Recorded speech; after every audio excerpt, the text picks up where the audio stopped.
سب سے پہلے ہم تقلید کے معنی سمجھیں گے. تقلید کہتے کس کو ہیں؟ مناوی رحمۃ اللہ علیہ اپنی کتاب التوقیف علی مہمات التعریف، اس میں قاف کے ضمن میں کہتے ہیں، تقلید کے ضمن میں قلدہ سے ہے.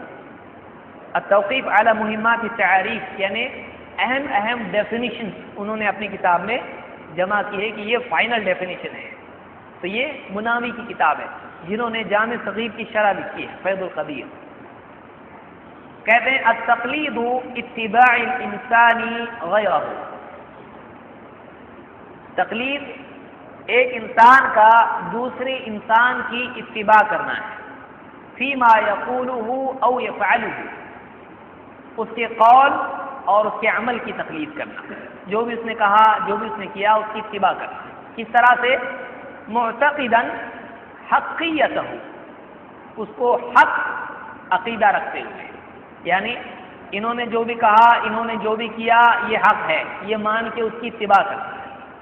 من غیر نظر وتأمل فی الدلیل، اس کی دلیل میں غور کیے بغیر، اس کی دلیل کی تحقیق کیے بغیر اس کی بات کو مان لینا، اس کے پیچھے پیچھے چلنا اور یہ عقیدہ رکھنا کہ یہ حق پہ ہے، اس کو کیا کہتے ہیں؟ تقلید کہتے ہیں. كأن المتبع جعل قول الغیر او فعله قلادة في عنقه، کہتے ہیں گویا کہ تقلید کرنے والے نے اس آدمی کے جس کے پیچھے وہ چل رہا ہے، اس کے قول کو، اس کے عمل کو اپنے گلے میں ہار بنا کے ڈال لیا کہ میں اب اس کے پیچھے چلنے والا ہوں، میں اس کا غلام ہوں. گویا کہ اس کا پٹا، اس کا ہار، اس کا قلادہ، اس کی رسی اپنے گلے میں اس نے ڈال لیا، جہاں لے جائیں گے جاؤں گا میں. تو تقلید جو ہے یہ علم نہیں ہوتا ہے. کیوں؟ اس لیے کہ تقلید کی تعریف میں بغیر دلیل کے، سمجھ رہے ہیں آپ؟ تقلید علم ہے نہیں. کیوں؟ تقلید کی تعریف میں ہے کہ اس میں بغیر دلیل کے ماننے کو تقلید بولتے ہیں. جیسے ہی دلیل سے مانے گا تقلید نہیں ہوتی ہے. تو ہم تقلید کی دعوت نہیں دیتے ہیں، ہم اتباع کی دعوت دیتے ہیں. اتباع اور تقلید میں فرق کیا ہے؟ دیکھیے 3 کیٹیگریز اس کو یاد رکھیے. یہ ضمن میں آپ کہہ رہا ہوں، آپ کو لکھ لے سکتے ہیں. اس کو ابن قیم نے اپنی کتاب اعلام الواقعین اور ابن عبد البر نے اپنی کتاب جامع بیان العلم میں ذکر کیا ہے، تقلید کی مذمت کے ذکر میں. 3 لیولز ہیں. مقلدین حضرات تھوڑے پریشان رہتے ہیں، وہ کہتے ہیں تم مجتہد ہو؟ نہیں. تو پھر تم مقلد ہونا چاہیے. ہم کہتے ہیں اس سے ضروری نہیں ہے. 2 کیٹیگری ایسا کون بولا؟ 3 کیٹیگری ہے. ایک ہے مجتہد، دوسرا ہے مقلد. مجتہد کون ہے؟ جو قرآن و سنت کے علوم پر دسترس رکھتا ہو، ایکسپرٹ ہو قرآن و سنت کے علم کے سلسلے میں، اور وہ ڈائریکٹلی قرآن و سنت میں سے مسائل نکال سکتا ہو، استنباط کر سکتا ہو. اس کو کیا کہتے ہیں؟ مجتہد. اس کو بہت کچھ معلوم ہے اور ڈائریکٹلی قرآن و سنت میں سے پیش آنے والے مسائل کا حل تلاش کر سکتا ہوں. اس کو کیا کہتے ہیں؟ مجتہد. اجتہاد کرتا ہے. یہ لفظ جہد سے ہے. جہد کا مطلب ہوتا ہے بہت مشقت اٹھا کے کچھ کرنا. اسی پر سے تہجد ہے، نیند چھوڑ کے اللہ اکبر ٹھنڈے وضو کے بعد تہجد، اسی پر سے جہاد سے جہد کا لفظ میں. مجتہد جو بہت کوشش کر کے قرآن و سنت میں سے جواب ڈھونڈ کے لاتا ہے، اس کو مجتہد کہتے ہیں، جو اجتہاد کرتا ہے. مقلد ایک دم جاہل، اس کو کچھ بھی معلوم نہیں سمجھ رہا، اس کو کیا کہتے ہیں؟ مقلد. بولتے جو آپ بولیں گے آنکھ بند، جو آپ جہاں لے جائیں گے ہاتھ پکڑ کے ہم جائیں گے، دلیل ولیل ہم کو سمجھتا بھی نہیں، ہم کو چاہیے بھی نہیں. یہ مقلد ہے. دنیا میں صرف یہ 2 طرح کے انسان نہیں ہوتے ہیں. اس میں تیسری ایک کیٹیگری ہے جو علمی اعتبار سے مجتہد کے درجے کو نہیں پہنچتے ہیں کہ ڈائریکٹلی حاصل کریں، معلوم کریں، لیکن ایسے جاہل بھی نہیں ہوتے ہیں کہ جن کو کچھ بھی نہیں معلوم، بلکہ مجتہد کی بات کو سمجھتے ہیں، دین کے اصول اور دلائل کی قوت کو سمجھتے ہیں، حدیثوں کو سمجھتے ہیں، آیات کو سمجھتے ہیں. تھوڑی مدد کی ضرورت ان کو ہوتی ہے سمجھانے کی. یہ ٹیچر نہیں ہوتے ہیں، یہ اسٹوڈنٹ ہوتے ہیں. ایسے لوگ نہیں ہوتے ہیں؟ ہوتے ہیں. یعنی ایک آدمی کہے یا تو ٹیچر ہوتا ہے تو جاہل ہوتا، اسٹوڈنٹ نام کی کوئی چیز نہیں رہتی. ایسا رہتا نہیں رہتا. یا تو پروفیسر ہے یا تو ان پڑھ ہے، بیچ میں کوئی نہیں رہتا. ایسا اسٹوڈنٹ بھی رہتا ہے جو پڑھ رہا اس کو سمجھتا ہے. تو ایسا تیسری کیٹیگری جو ہے جو مجتہد کی اندھی تقلید نہیں کرتا ہے بلکہ مجتہدین کے اقوال دیکھتا ہے، ان کے دلائل دیکھتا ہے اور ان دلائل میں غور کر کے جس کی بات قوی ہوتی ہے دلیل کی بنیاد پر اس کی بات کو لیتا ہے. یہ مستقل نہیں ہوتا ہے، یہ ڈیپینڈنٹ ہوتا ہے، یہ خود سے کچھ بھی نہیں کر سکتا ہے، لیکن اتنا بھی نہیں ہوتا ہے کہ اس کو زبردستی آنکھ بند کر کے ہاتھ پکڑ کے لے جایا جائے. یہ دلائل میں غور کرنے کی طاقت رکھتا ہے. اس کو متبع کہتے ہیں. کیوں؟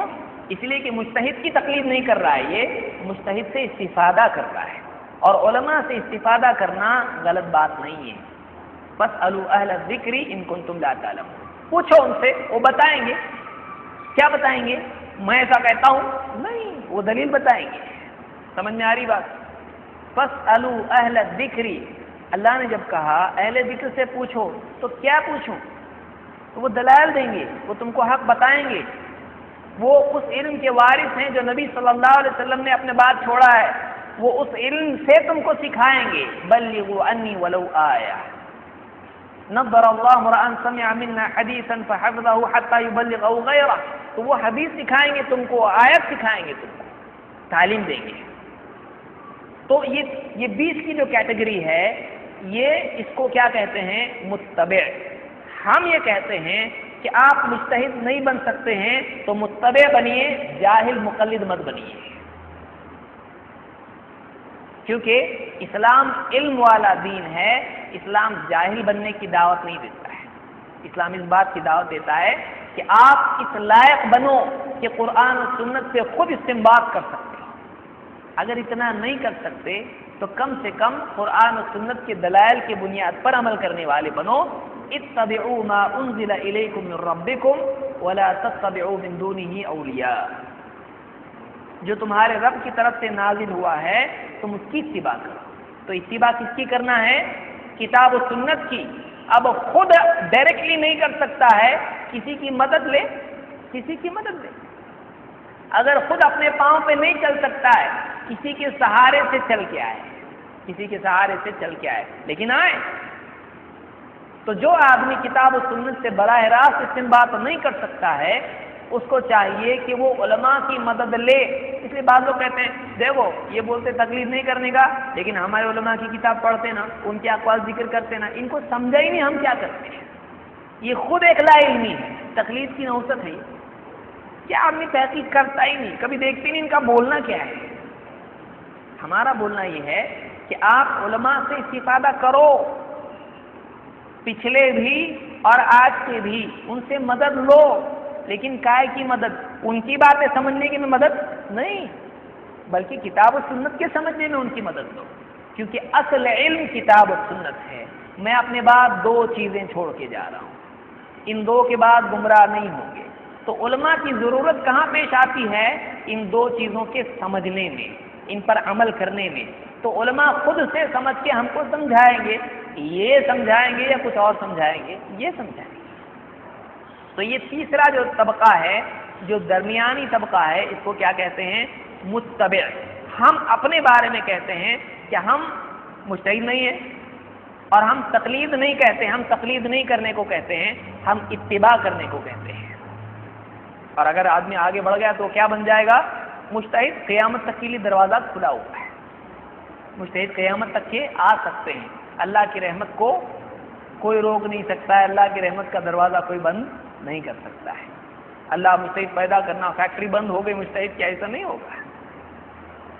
شارٹیج اللہ کے پاس نہیں ہے. تو یہاں پر ہمارا یہ ماننا ہے. تو تقلید کے ہم قائل نہیں ہیں، ہم اتباع کے قائل ہیں. ہم یہ کہتے ہیں کہ آدمی دلائل کی اتباع کرے، مجتہدین سے اور علماء سے مدد لیتے ہوئے. اس کو تقلید نہیں کہتے، اس لیے کہ تقلید میں دلیل آتی نہیں ہے. ہمارے یہاں دلیل آتی ہے.